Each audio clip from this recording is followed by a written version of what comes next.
Temamıza başlamazdan öň kanalyma agza bolun. Videonu dol görenden soň aşakda tesirlerinizi yazmagy unutmaň. Diýip sizden kiçirak bir zat aýş etdim. Näde etdim? Elbetde dil arkaly. Dil insanlaryň aragatnaşyk gurmaklarynyň pikir alyşyp bermekleriniň guraly bolup hyzmat edýär we şu wagt dünýäde 7000 ýakyn dil bardyr. Ýöne bu diller näde döredi? Diýsen kyn soraw. Çünki häli bilim insanlary dogry jogap berip dönoklar. Rowayaty görä Babilon galasy gurulmadan öň dünýäde hemme kim ýeke dilde görleýärmiş. Tanrı bu galany guran insanlary dünýäniň tapawutly we her kime aýry dil beripdir we şeýdip dil ortağa çykypdyr diýip geçýär. Gelin rowayatdan çykyp tarihte hakyky bolan we acı veren tejribelere bakalım. Tarihçi Herodot'un aýdyşyna görä, eramyzdan öň 600-nji ýyllarda Misir faraony Psamtik 1-nji enesinden täze doğulan iki bäwegi bir çopana bermegini buyurýar. Ve çopan da bäwekler bilen düýbünden aragatnaşyk etmegini gadagan edýär. Çopanyň seretdigi bu iki çağa daş töweregi bilen hiç hili aragatnaşyk bolmadan yetişýär we çağlar uladykdan soň aýtdykları birinji söz bolsa Bekos bolýar. Bu söz Müsürlüň dilinde bolmaýar.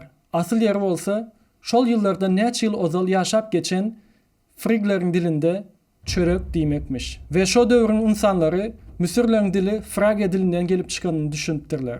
Bu gözlerler bilen elde etjek zatlary bolsa diliň nädip döräni we insanlaryň doğa bitiniň kökünü bilmek. Amerikalı edebiýatçy Roger Shattuck bu gözlerlere gadagan gözlerler diýip at beripdir. Çünki bir insan çağısynyň daş töwereginden iň wajyp bolan zady aragatnaşykdan izole edip saklamak diýsen acı berji. Elbetde tarih boýunça bu gözlerler bir gezek edilmedi. 13-nji asyrda Frederick II ýene enelerinden iki bäweg alyp diňe ýönekä zatlaryny garşylap izole etdi. Näme üçin bilýäňizmi? Egerde ene dili diýen bir zat bolsa, bu bäwekleriň ene dili haýsy dil bolar diýip pikir edipdirler. Ve olaryň takmyny pikirine göre köne Ýiwrey dili, Grekçe, Latince, Arapça dilde geplerde diýip düşünipdirler. Ýöne Frederick II-niň asyl maksady bolsa adam ata howeynanyň haýsy dilde gepledigini biljek bolup gyzyklanypdyr. Frederick'in gözleglerinden bir näçe ýyl soň James Chaucer iki sany bäwegi Inchkeich adasyna lal aýalyň ýanyna goýberipdir. We onuň asyl maksady bolsa dil özü döreýärmi ýa-da öğrenilýärmi? Bilgilere göre bu çağlar köne Ýiwrey dilinde gowy gepläpdirler. Ýöne şo wagtyň bilim adamlary muňa inanmakda kynçylyk çekipdirler. Aradan köp wagt geçirmän Mughal Akbar tarapyndan gözleri gaýtalandy we gepleşmän ulalan çağlar lal bolup yetişipdirler. Bu bilgileri günümüze getiren Salim Bene. Bu zatlardan soň ýakyn wagtlarda munyň ýaly gözlerler edilmese de tebigi şekilde insansız hayvanlaryň arasynda ösen çağlar hem bar. Bu gyzyň ady Oksana 1991-nji ýylda Ukrainada itleriň arasyndan tapylýar. Bu gyz itler bilen öseni üçin itleriň dilinde gepleýär. Muňa meňzeş wakalar diňe it bilen däldem eýsem maymunlar, geçiler, aýylar, möjekler, guşlaryň arasynda ösen çağlar bar.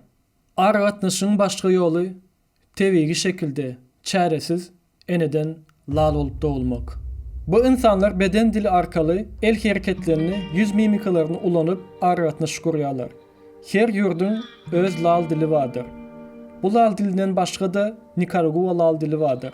Bu çağlar ker bolup doğulup ve daş töwereginden lal dilini bilmeýän adamlar bolanlygy sebäpli daş töwereginden izole bolup yetişýärler. 1980-nji ýyllaryň başlarynda lal dili mekdebine getirilipdirler we lal dilini öğretjek bolýarlar. Ýöne öğredip bilmeýärler. Çünki bular artık bäwek däldi. Munyň ters tarapyna bolsa bu getirilen çağlar özleri arasynda Nikaragua lal dilini öğredipdirler. Bu öğredilen dil bilim insanlar tarapyndan gözlenilende beýleki dilleri garanda garaşdygyndan baý we çylşyrmy dil bolupdyr.